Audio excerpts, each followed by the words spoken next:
ഒരുപാട് ചോദ്യങ്ങളുണ്ട് എന്ന് എനിക്കറിയാം. ചോദ്യങ്ങൾക്ക് എനിക്ക് ഉത്തരങ്ങളുണ്ട്. പക്ഷേ ചോദ്യങ്ങളുടെ ഉത്തരങ്ങളിലേക്ക് കടക്കാതെ തന്നെ നിങ്ങൾ പലരും വാർത്തകൾ ചെയ്യുന്നുണ്ട്. ആ വാർത്തകൾ തുടരും. ആ വാർത്തകൾക്കുള്ളൊരു പരിഹാരമൊന്നുമല്ല ഇത് എന്നെനിക്ക് നല്ല ബോധ്യമുണ്ട്. അപ്പോൾ അതുകൊണ്ട് തന്നെ എനിക്ക് ജനങ്ങളോട്, പ്രത്യേകിച്ച് പാർട്ടി പ്രവർത്തകരോട് പറയേണ്ടുന്ന ചില കാര്യങ്ങളുണ്ട്. അടിസ്ഥാനപരമായി ഞാനൊരു പാർട്ടി പ്രവർത്തകനാണ്. ഏതെങ്കിലും തരത്തിൽ ഈ പാർട്ടി ഞാൻ കാരണം ഒരു പ്രതിസന്ധിയിലാകണമെന്ന് ആഗ്രഹിക്കുന്ന ഒരാളല്ല ഞാൻ. ഏതെങ്കിലും ഒരു പാർട്ടി പ്രവർത്തകൻ ഞാൻ കാരണം തലകുനിച്ച് ന്യായീകരിക്കുന്നൊരു സാഹചര്യം ഉണ്ടാകരുത് എന്നാഗ്രഹിക്കുന്ന ഒരാളാണ് ഞാൻ.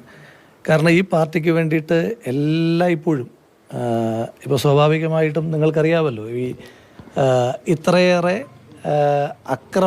അക്രമം നേരിടേണ്ടി വരുന്നതിൻ്റെ ഒരു വലിയ കാരണം അത് ഞാൻ കുറ്റം ചെയ്തോ കുറ്റം ചെയ്തില്ലയോ എന്നുള്ളതിൻ്റെ മെറിറ്റിനപ്പുറം ഈ പാർട്ടിയുടെ എല്ലാ പ്രതിസന്ധിയിലും പാർട്ടിക്ക് വേണ്ടിയിട്ട് ന്യായീകരിക്കാൻ, അത് പാർട്ടിയുടെ മെറിറ്റിനെ ന്യായീകരിക്കാൻ, പാർട്ടിയെ പ്രതിരോധിക്കുവാൻ സമൂഹമാധ്യമമെങ്കിൽ സമൂഹമാധ്യമം, മാധ്യമങ്ങളെങ്കിൽ മാധ്യമങ്ങൾ, സമരങ്ങളെങ്കിൽ സമരങ്ങൾ, അതിലെല്ലാം പ്രവർത്തിച്ച ഒരാളെന്ന നിലയിലാണ് സ്വാഭാവികമായിട്ട് ഇതുണ്ടാകുന്നത്. പക്ഷേ ഞാൻ കാരണം എൻ്റെ പാർട്ടി പ്രവർത്തകർക്ക് തലകുനിക്കുന്നൊരു സാഹചര്യം ഉണ്ടാകുന്നത് എനിക്ക് ഉൾക്കൊള്ളുവാനും അംഗീകരിക്കുവാനും കഴിയുന്ന കാര്യമല്ല. എനിക്ക് ചില കാര്യങ്ങൾ പറയാനായിട്ടുണ്ട്.